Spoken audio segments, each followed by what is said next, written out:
Est-ce qu'on peut dire qu'on est sur la partie 2? El Baltos dos. Ah ouais, tu vois, c'est comment on dit comment la partie 2 en espagnol? Una. Non. El partito 12. El Action. partido dos tos. El. El partido dos tos. Ouais. Le mec l'espagnol il est solide, il est maîtrisé. Hein. Toi, tu dois en pécho des meufs en espagnol, mon salaud. Ok, on va continuer la review. Si vous n'avez pas vu le dernier épisode, allez le regarder, c'est très important.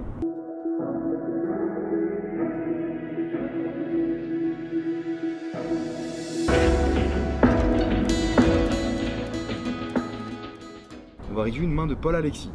Paul Alexis, déjà il se régale parce qu'il est en Colombie, le coquin. Il se fait plaisir, en vrai. Il se fait plaisir. Bien raison. Et il me dit, hello, j'ai une main à te raconter. Contexte, je joue en live en Colombie. Blinde équivalent de 1,5, 2,5, soit 3 salaires colombiens. Et j'ai environ 275 € au début du coup. On a 120. On a le PIB du pays. On a le pays. Nous, on a roi 18 au bouton. UTG relance à 10 $. Cutoff call.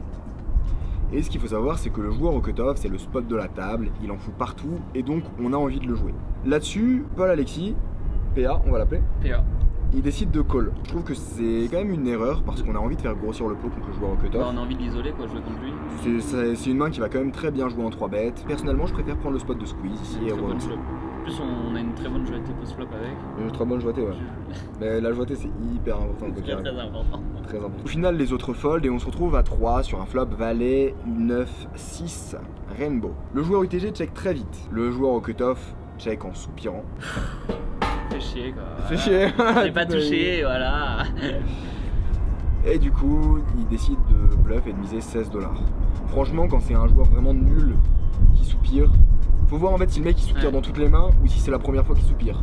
Si le mec pire jamais et que là il soupire, ça pue. Surtout que c'est le mec qui en fout partout, quoi.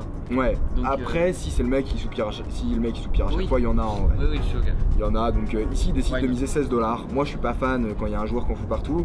Après, pourquoi pas avec le joueur au cutoff qui soupire, ça peut être quand même une information importante. Est-ce qu'on préfère pas quand même size up un peu niveau size Je pense que ici en fait on bet pour plus pour être sûr que le mec au cutoff va fold. Ok. Une fois que le mec UTG call, on en met 2 pour faire fold les OR cards. Ok. Pour moi c'est plutôt ça le plan. Pour faire fold les As-3, As-Dame, As-10 qu'il va avoir dans sa range.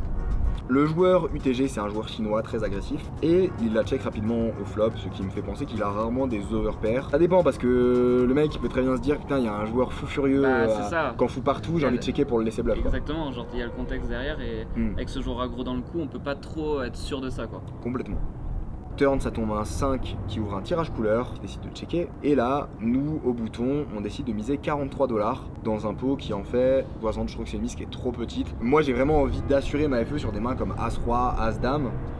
Et du coup, j'ai envie de miser vraiment assez cher, du genre presque quoi, 60, 70, quelque chose comme ça. Ouais. Au final, le joueur commence à lui parler et il lui demande s'il a pas peur qu'il ait 7 et 8. Donc le chinois lui dit ça, quoi. Le chinois lui dit ça. Ok. Mais au final, il prend ses jetons et il décide de call.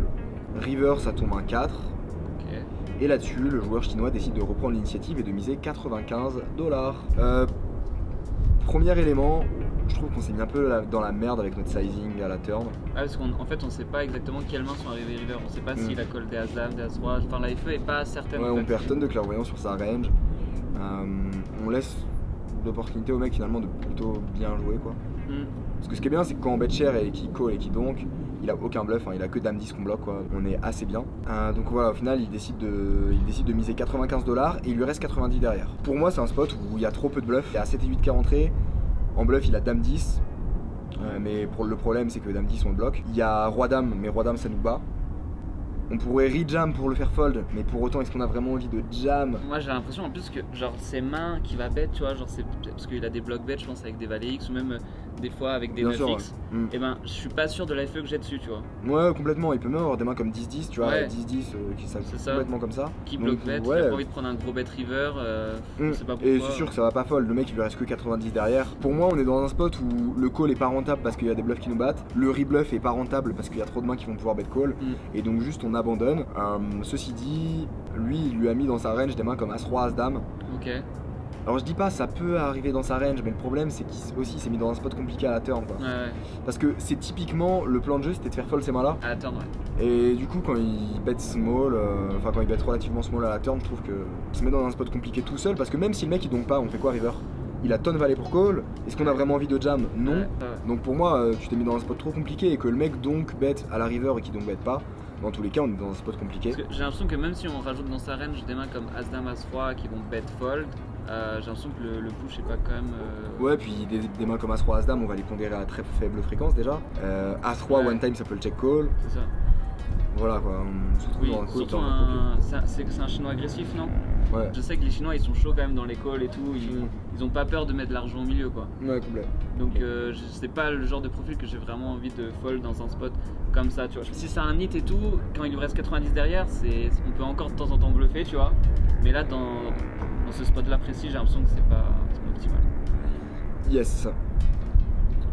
Après peut-être à tort. Je préfère pas. Humilité toujours. On va dire Hugo.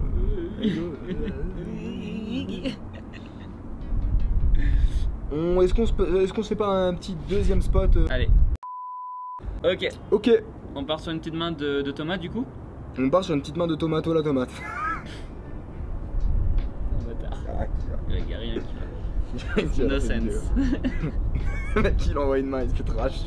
Il a rien demandé à personne, il a posé ça là. Ok, on arrive sur un spot de Thomas. Thomas il a Roi Dame suité, UTG. Il joue de la 1-2. Là il m'a dit qu'il jouait en cercle, donc ok. Ça aurait plus de la privée ça. Ça c'est vrai. Ça aurait plus de la partie privée, ok. Il décide de relancer à 10$, l'équivalent de 5 blindes, plutôt ok. Ça colle en milieu de position, ça colle au cut-off, ça colle en grosse blinde et on se retrouve à 4 sur un flop 9, 2, 4, rainbow. Ok. BB check, on décide de check en début de position, MP check et le joueur au cut-off décide de miser 8 dans 42.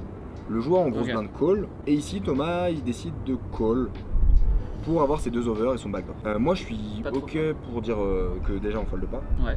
Maintenant je préfère largement prendre l'option du raise, l'option la plus offensive. Le problème ici en fait c'est que il le remarque de lui-même, il dit que ça représente vraiment un 4 ou un 2. Et donc il va pouvoir mettre de la pression par la suite. La difficulté de mettre de la pression c'est que déjà il est hors de position. Ouais. Que le mec dans sa range il peut complètement avoir des mains comme As-Valet, As-10 type là. Et du coup sur des As, sur des Valets, sur des 10, sera pas clean. En fait il aura des mains fortes dans sa range pour se défendre. Alors que si là on raise maintenant tout de suite et qu'on lui met un parpaing qu'on raise genre 50-60, c'est clair. Il est dans un spot horrible. Ce qui est intéressant, c'est que déjà il va fold très souvent ses 2 et ses 4. Et même s'il décide de call, si ça tombe un As, un Valet, on peut mettre big pression et remettre à la turn. Parce que là pour le coup il les a pas. Et donc ça sera que des 9 faibles, des 2, des 4. Et on aura énormément d'effets. Donc j'ai une préférence pour le raise. Merci Thomas, ta main elle est très bien expliquée. Il décide de call, le joueur en milieu de position call. Et donc ils sont à 4 dans un pot qui fait 74 €. Et la turn tombe à un roi, on touche une top paire. Et là la grosse blinde décide de reprendre l'initiative et de miser 130$ dans 74. Ah, T'es qu'il lui reste 200 derrière.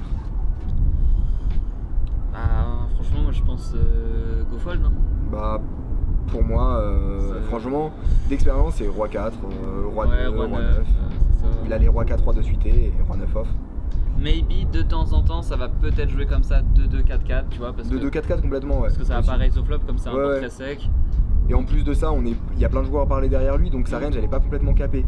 Sinon le joueur au cutoff ici il est capé mais le joueur en grosse blinde c'est différent parce qu'il va check dans un premier temps parce qu'il va vouloir que tout le monde mette des sous au milieu. Et ensuite quand le cutoff bet, le cutoff réouvre le betting et donc il va vouloir laisser d'autres mecs call. Surtout que ici limite j'ai envie de te dire il va plus raise roi 9 que 2-2-4-4. Tu vois ce que je veux dire? Avec roi 9 il a besoin de protection. Alors qu'avec 2-2-4-4 il va vouloir laisser venir un peu tout le monde dans le pot. Donc franchement ici le problème quand il mise 130 dans 74 c'est qu'il mise pas 130 dans 74. Il mise 230 dans 74. Non 330. C'est qu'en fait ça. On sait que qu'il soit en bluff ou en value si il va toujours mettre tout au milieu. Et donc le mec virtuellement il bet 330 dans 74. Donc il bet je sais pas combien de fois pot. Et en gros si on n'a pas 47% du temps la meilleure main, faut fold. Ici pour moi de temps en temps il y aura un bluff, peut-être 20%. Mais le problème c'est que son bluff, il va le bet turn, il va le bet river. C'est très... Et on sera niqué. 20% encore je trouve c'est énorme. C'est généreux. On est en 4, ouais voilà. C'est généreux de dire qu'il va bluff autant. Surtout qu'on a des rois dans notre range, donc nos ranges sont pas capés, ça représente pas énorme, ça représente très peu de bluff. Il y a des nuts qui peuvent jouer comme ça, pour moi on a juste un clear fold. Ce qui est intéressant c'est aussi est-ce que la turn rentre un tirage couleur. Pour moi plus ça rentre un tirage couleur, plus ça va rep strong parce que il aura besoin de protection, tu vois. Mais bon, le 9 il ouvre pas mal de tirages quinte, tu vois. Bon, au final Thomas il hésite un long moment et puis il décide de call pour laisser bluffer l'adversaire à la river. Parce qu'il le voit sur un arrachage.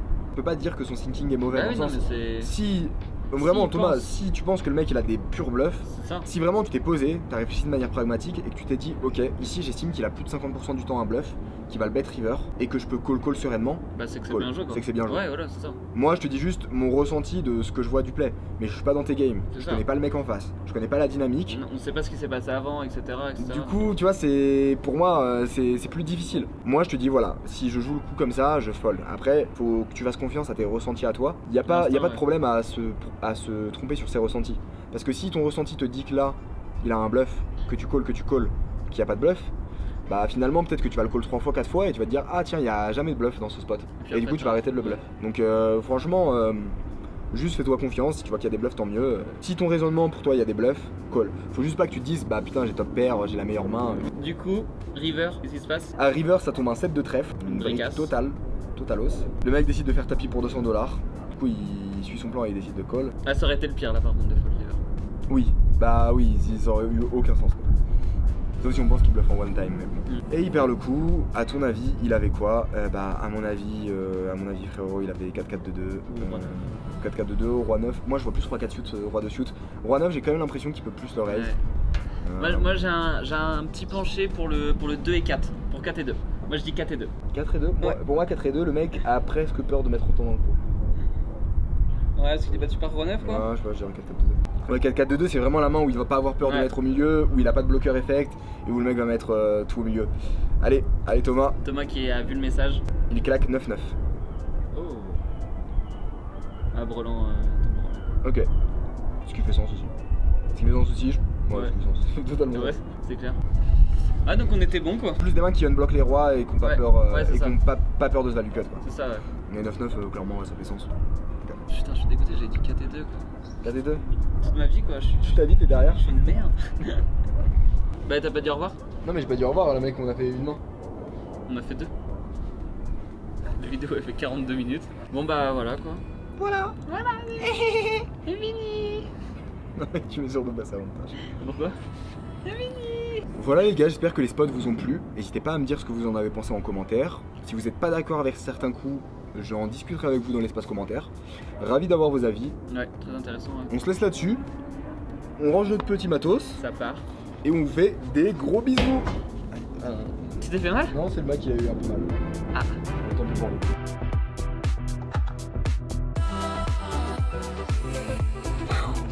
Est-ce que ça se voit que je vais à la salle ou pas? Mec, ça se voit de fou. C'est vrai?